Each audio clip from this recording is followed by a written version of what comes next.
ગ્રાઉન્ડની જરૂર હોય છે એ જ રીતે આપણે આ કાર્યક્રમને સુશોભિત કરવા માટે તાળીઓનો ગડગડાટની જરૂર હોય છે તો બધા જોરદાર તાળીઓનો ગડગડાટ કરો।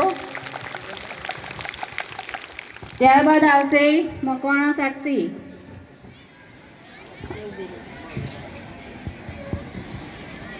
इतनी किताबें ले चली मैं, इतनी किताबें ले चली मैं, स्कूल का रास्ता भूल गई, मैं स्कूल का रास्ता भूल गई। स्कूल जाकर देखा मैंने, स्कूल जाकर देखा मैंने, हिंदी का पेपर चल रहा था, हिंदी का पेपर चल रहा था।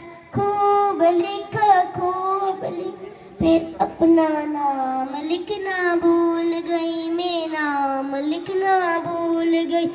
इतनी किताबें ले चली मैं, इतनी किताबें ले चली मैं, घर का रास्ता भूल गई, मैं घर का रास्ता भूल गई।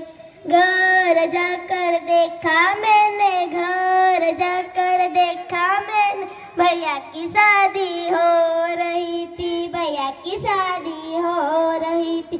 खूब नाचा पर भाभी को देखना भूल गई, मैं भाभी को देखना भूल गई।